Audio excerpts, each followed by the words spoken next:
So tonight my topic is starting seeds. How many of you guys have started seeds on your own? All right, you know, judging from this crowd, I'm thinking there's a little more seasoned gardeners, not so many beginner gardeners, but hopefully you guys can take something away tonight, and if you have started seeds, maybe add something in. With that, how many of you guys have been successful with starting seeds? That's the key? We have a couple, so that's wonderful. Those of you who have started seeds, why do you do it? Just raise your hand, shout it out. Get a head start, yep. What's that? Want to be early? Any other reasons? Yeah, have varieties, what do you say? Don't have to buy the plants. Yeah, I don't have to buy the plants. So like Tom said, you know, we got melons and some of them that take up to 90 days, 100 days. We're lucky to get that here in North Dakota, aren't we? So the main reason really, Roberta over here had said it, is it does open up variety. So you're not just gonna be ending up going to the greenhouses, those nurseries in the summer, and getting a limited variety. I don't know about you guys, but if you're not there like the first couple weeks, good luck getting what you want, right? So you get a lot more varieties, you get a head start like you said, and somebody else said then you actually have plants. And so when you actually use transplants over seeds, you will end up with earlier harvests, earlier blooms, and honestly your plant is going to be a little bit healthier. It's going to have a fuller crop stand to it. So I'm going to kind of go over the basics this evening on starting seeds and kind of our key factors. So our things to consider, and I'm sorry, I did realize after I printed those handouts it's a little hard to see, so feel free to take notes, but we want to consider our soil, our temperature, moisture, light, containers, what kind of seed sources we have, and then ultimately fertilizer. So soil, how many of you guys think you can just use any type of soil? So you're smarter than the average person or those who are just starting. You can indeed actually use garden soil, but it's a process because you want to sterilize it. So it's best to actually get a commercial mix because it'll be sterile, so meaning disease and weed free. It's going to be lightweight, and in today's world there's so many different varieties out there. I mean, any big box store will carry it, and it's going to be lightweight because most of our commercial mixes are going to consist of like a compost, perlite, and peat moss. Temperature, as you see on there, I put a little red circle around 70 degrees. We want to be at around 70 degrees, at least 70 degrees or above, and you want that temperature to be consistent.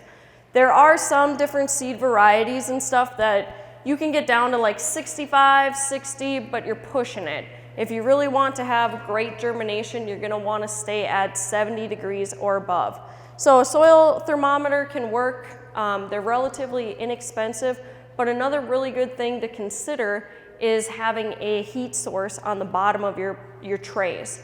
And so there's a lot of different varieties, again, of different electric heat mats available, growing mats. They can be a little bit expensive, but you can do some shopping around and find some relatively cheaper. Moisture.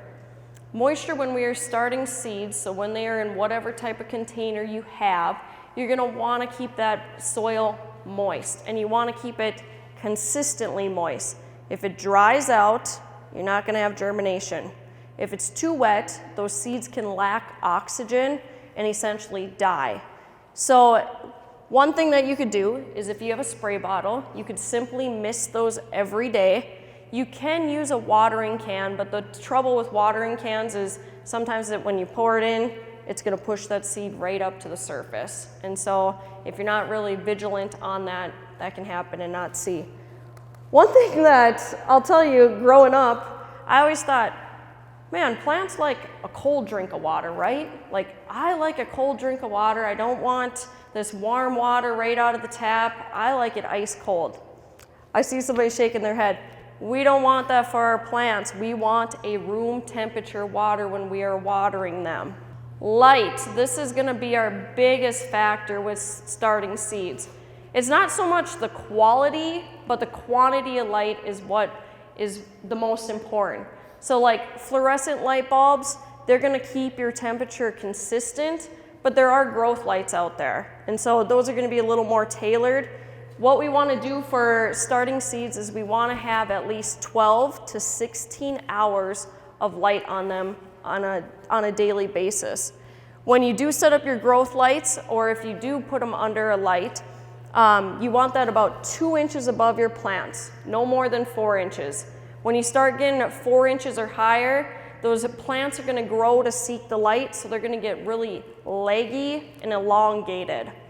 So then you're not gonna get really a quality plant to go forward with. And one other thing, if you don't use lights, sometimes people want to make sure that they have them like maybe by our natural light source. You gotta be careful with windows, because some windows can be very drafty, and even if it's not in the nighttime or when it cools down in the evening, that's gonna fluctuate the temperature and stuff. So I always tell people too, find a spot that is gonna be relatively warm, keep it at room temperature. So sometimes people will do a basement or even a heated garage, but you gotta be careful again at what you're keeping that heat temperature at. So containers, several variety of containers out there on the market. This one right here is a plastic one. Plastic is a great option. It's reusable, it's lightweight. You're gonna get more plant density in there. But the downfalls of that is it's not gonna be eco-friendly, and you can also get root-bound plants. But like I said, with them being reusable, you don't have to purchase more than one. When you're done growing one seed, you can go ahead and sterilize these. And to sterilize them, all you would do is put them in like a bleach solution or another disinfectant for 30 minutes or more, just to disinfect them. I like to show this picture just as we have a good variety. You can see here, if I can get my laser point, we got some biodegradable, but what I like to focus on is this one right here. And so you can buy containers with lids, and what's great about the lids is they will conserve your moisture, and they're also gonna kind of create a greenhouse effect. Some people will use like bakery containers. Those are really good, or like the cake top containers to use over them. If you don't have that option, you can kind of create your own greenhouse effect by taking like saran wrap or plastic wrap and putting, whether it's popsicles or like some sort of sticks to kind of hold it up and drape it over your containers. And that'll kind of create essentially that greenhouse effect that you would get with a lid. Now, biodegradable containers. These are nice because they're eco-friendly. That's gonna be your biggest advantage. One thing that is a downfall is they can be costly, but if you're thrifty, this is a great option. Most people eat eggs or have eggs, and so if you get this type of egg container, you can use that rather than going and spending money on some other more expensive ones. And I really like this option too, just because you actually get your individual cells for planting seeds, but a downfall too on some of the biodegradable containers, they're more pot-like, and so you're gonna get less plant density within them. So once you got them and you're ready to sow your seed, whatever container you choose, it's really important to label them. Lots of variety of labels out there, just like containers. Plastic ones work really well, but if you're thrifty, you could use popsicle sticks, you can use plastic spoons. I always do like some gardening with youth in the summer, and this is one of our favorite activities we do, is we kind of create our own labels. So we've had kids paint rocks, we've had kids use metal spoons, metal knives, and Sharpie them to do it. So lots of different options. Key thing is make sure if you're growing different varieties to label them with that variety and the date sown. Some people don't put the date sown, but I like to recommend it just because when you have that, then you'll know, say it's been a few days and you've planted a lot of them, but you're not getting seed up. Maybe then it's time to reflect, did I have bad seed?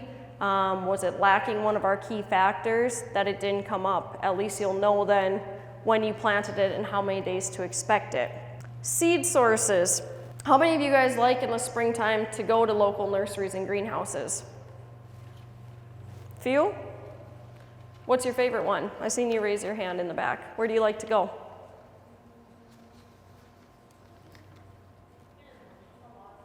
A lot of them? Does anybody have a favorite nursery or greenhouse here in North Dakota? Schmaltz's. Baldwin's very good. Any other ones? Baldwin, yeah. I live out in Baldwin, so I always go probably with my mom on Mother's Day because that's usually her Mother's Day gift is to pick out some plants that she wants. So you can do that. You can wait till the spring. Like I said, you can run into issues of maybe not having seeds. I know the last 2 years with COVID and social distancing, a lot of people got into gardening. So there's actually been a seed shortage going on for a couple years. Even Tom, when he talked about doing his variety trials last year, typically he's got seeds out early March and he wasn't getting seeds out till May because a lot of places are back ordered. So, like I said, you can go to nurseries, greenhouses, but one thing that we know of North Dakota is we have long winters, right? Even tonight, we had some beautiful weather like a week ago, and then tonight we get these negative weathers. So some of us who have been gardening for a while, we get extremely giddy come January, February, because what arrives in our mail? Seed catalogs. And I always enjoy listening to Tom because he always talks about how kids were into comic books, but he grew up on this big garden, and that's what he looked forward to. Those were his comic books. So seed catalogs, great way to pass our time, kind of go through what are some new varieties. And like I said, you're going to open a little more varieties than what maybe you can get at a local nursery or greenhouse.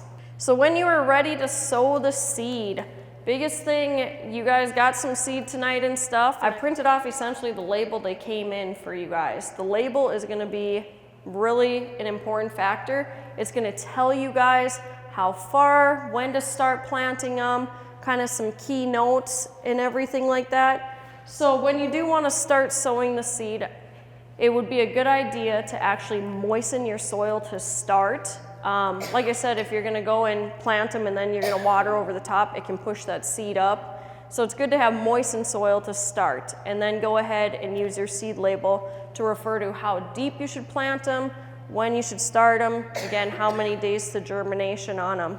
So this is a time and temperature chart. Couple key factors that I, again, circled and highlighted for you guys. I know it's a little harder to see, but this is actually one that NDSU put out.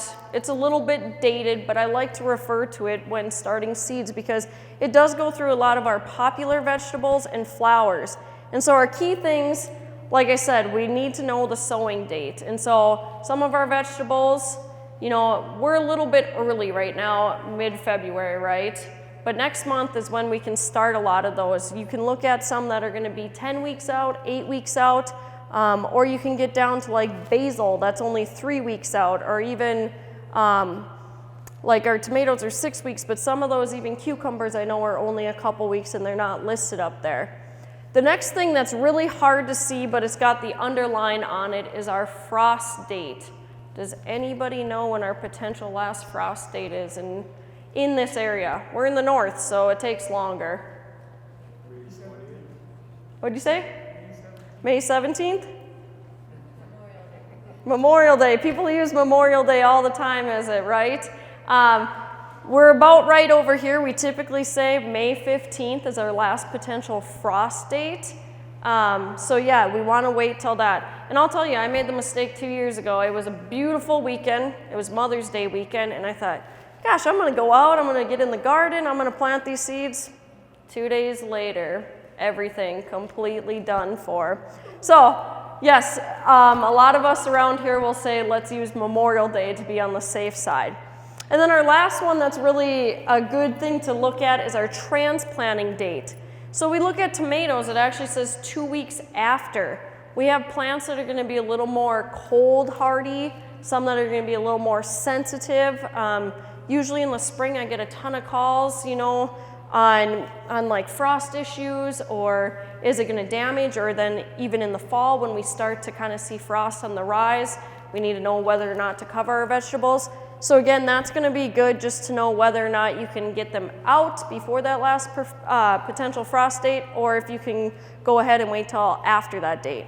Fertilizers. So the seeds that you actually plant do provide enough food until your first true leaves come out.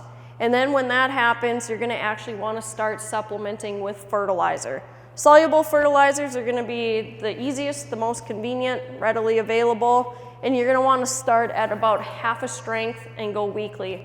But I always tell people, you're the best monitor, you're the best one taking care of them, so take a look at your plants. Are they pale? If they're pale, they're indicating that they're hungry. If their edges are starting to brown, they could potentially be burning. So you kind of can monitor how much fertilizer to give those plants as they grow. Hardening off. This is a very important process with starting seeds, especially as you go to transfer them into the garden. So hardening off is going to actually get these plants ready to be in the garden. They've been grown indoors. They're not used to our North Dakota weather, especially our North Dakota wind.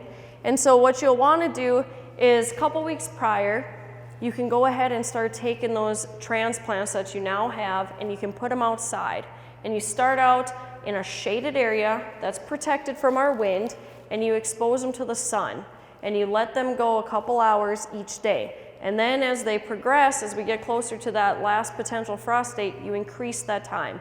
And maybe one day you kind of put them out of the sheltered area, right? So they get strong and they can handle that North Dakota wind. But you'll want to do that to be really successful, because I get a lot of times every spring too, people come in and they get tomato leaves or cucumber leaves that have these bleached out, really tan spots on these nice young tender plants. Well, they didn't harden them off properly. They got sun scald on them. So why don't our seeds germinate? I know some of you guys said that you struggle with that. Some key factors on why they wouldn't germinate. One, you don't have good seed. Like Tom said, I believe he said anyways, that you want to keep seed up to about a year. If you do have leftover seed and you do want to keep it for a year, it's best to put it in like an airtight container and in a cool spot. The refrigerator is really ideal. So you could have old seed, you could have immature embryos that just didn't take. You can have one of our key factors like the light or the moisture or the temperature lacking. And you can also have some seeds that just never broke dormancy. Now that's a whole nother topic for a whole nother time about breaking dormancy, but there are ways to actually break dormancy on some of our harder coated seeds. And then damping off. This is kind of one other thing that can happen. I mean, you can deal with insects as well and stuff, but this is another one that I see often. And so people will call in and say that basically their seedlings have fallen over and they died. It seems like it just happened overnight or over a course of a day. And you can see that plant right at the soil line. It can be like right under the soil line as it's emerging. And that's going to be caused by many different fungi within the soil. So how to minimize that? We would want to go ahead and use that sterile media, clean containers, again, less contamination. Even using a fan as you are growing those transplants, again, they'll make them a little bit hardier and it's going to provide that airflow around them. And then if you do see any plants that are having this issue going on, remove them right away, get them out of there. So that's kind of the basics to get started with seed starting. Does anybody have any questions? Or does anybody want to share any experiences that might be good for others to hear? I have a question. I was looking at your zinnias. So I was planning to start some zinnias, and I think the packet said put 2 seeds in at a time. Is that standard? Yes. So her question was, is she saw the zinnias here and she wants to start some, and she said her package said to put 2 at a time in a container. We would recommend that because that way you have more success. You know, sometimes, like I said, seeds don't take. So if you put more than one, hopefully something will take. And that's a really good point that you brought up, because just like we do in our garden, as we are starting seeds, we want to go ahead and we want to thin out the weakest. We want to remove them so they do have good space and stuff. If you're not going to be successful indoors, they're not going to be successful outdoors. I think you had a question? Yeah, like if you use I know if you use the biodegradable containers, you can just plant those right into the dirt, right? Yep. So her question was, if you use the biodegradable containers, can you put them right in the dirt? You can. They will break down. Some of them take a little bit longer, but they will break down and kind of give back to that soil. Egg cartons are the same, right? Yep. Yep. As long as you're not using the plastic ones. Yeah. Did you have a question? No? Any other questions? Yes? That size, set the tomato off. You start in the house, what size is the best size to put a tomato off? Big, small, or? A tomato? So like the container you're asking what size to use it in? Yeah. Are you like just saying to start seeds? Well, if I started from seed in the house, you know, And now you're moving it outdoors? after it's been hardened up, how big do they recommend? Again, it would depend on if you have an indeterminate or a determinate. Obviously, if you have some of your cherry tomatoes and stuff, they're not going to need as big of a container. But you can be successful by just growing them in containers rather than your garden. I know that doesn't answer it directly, but you definitely need to know what variety and if they're indeterminate or determinate. Some years I started them too early and they get too big, and before the sun odds and frost, they get pretty big. Does that hurt anything? No. I actually I have a gentleman who every year brings in me a tomato plant. He has shown me he grows like hundreds of tomato plants of different varieties, and he gives them away to people. So he always brings them one or two in to me and stuff, and says, okay, try this variety this year and stuff. But yeah, it just really depends on what variety you're growing in. Any other questions? Go ahead. Are there some plants that you really would recommend you start from seed for, ahead of time? Yep. And some that you don't, you just directly Yep. plant it? So her question was, are there plants that you recommend to start from seeds and others that not necessarily?